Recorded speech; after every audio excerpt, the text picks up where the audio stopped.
कदू देवाला लोटिया खो दे एक और जवाब हमरा भी नहीं है अक्सर जीरा पूरा मत मानो काहे ढोढ़ी खोदवा बाड़ू काठी से खून फेंक लगबू छाती से धीरे धीरे खोदवा लो तोरी आँखी से मुन्ना भैया पुरस्कार है कर दिले बड़ा लक्ष्मी का अरे तीनों आदमी के हाथ में तो 2000 अब अक्षरा की बीमार लगी करोड़ों रुपया भरत बाकी मंच में सामान रुपए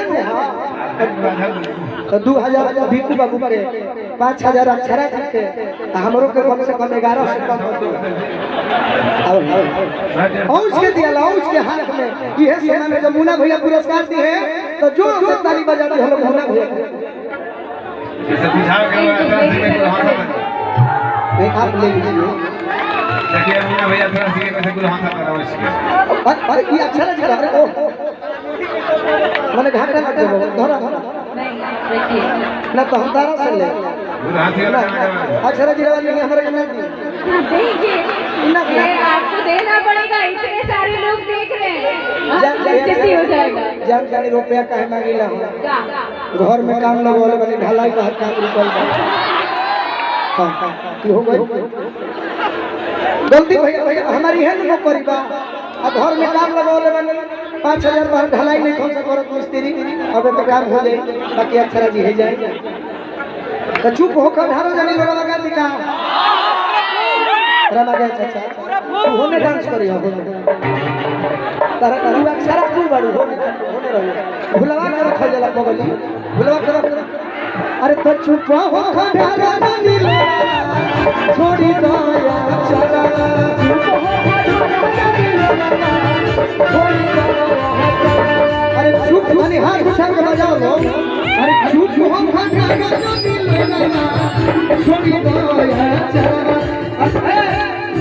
बोलू ना कोई से भोजपुरी में डांस कर सबसे आगे देखो तनी अक्षर जी है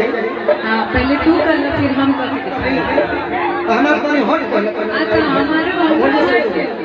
अरे पर हो जनिया अरे हो जनिया एक मिनट में थोड़ा अच्छा डांस दिखाते हैं अगर डांस आसान रहेगा तो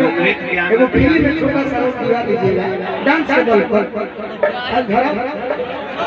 को आगे अलग डांस रहेगा हां सबसे हमारा देखिए अक्षर जी दुए को डांस चलेगा दू गो बस हाय हाय हाय इधर लगता है एगो हाय हाय अरे रो जनिया अरे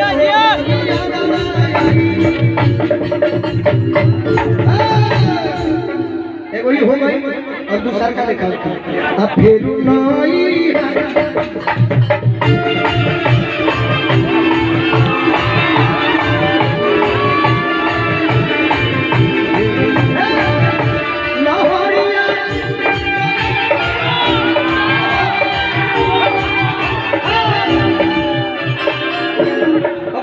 मौका देने तो लगलू मोनालिसा बने भगे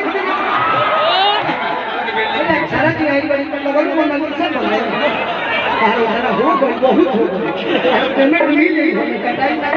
अच्छा अच्छा चीज बड़ी हंसने लगी हंस मत पगली प्यार हो जाएगी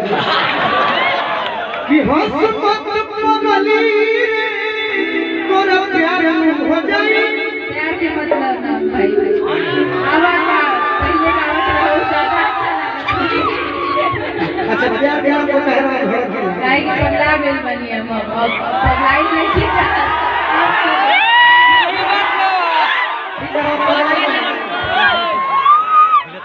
रो पगला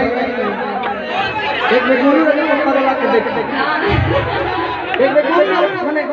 दोबारा ना अरे बाप ओ बेचारी को खा गई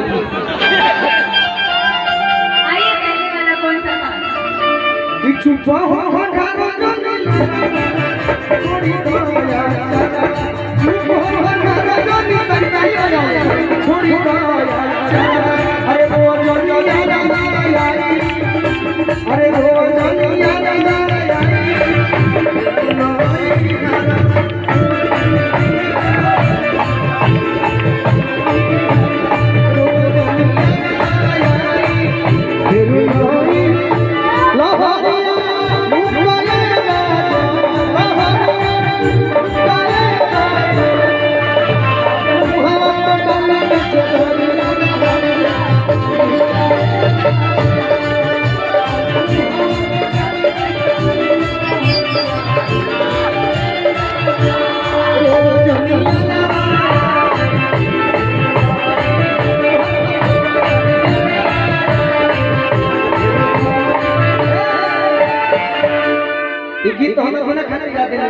बाकी लोग कहता कि अक्षरों जिससे बीच बीच में गवावत रहे प्यार मोहब्बत की झूठी है। हम बोले मतलब आज के डेट में प्रेम के रोगी कोई नहीं है, प्रेम के रोगी एक बहुत परसेंट नहीं था। आज के डेट में 3 चीज के रोगी बने। क्या कहता है? अच्छा हम कहता अच्छा अक्षरा जी बड़ी बेसब्री से लोग इंतजार कर रहा है कि बड़ा कल्पना जी के सुपर हिट गाना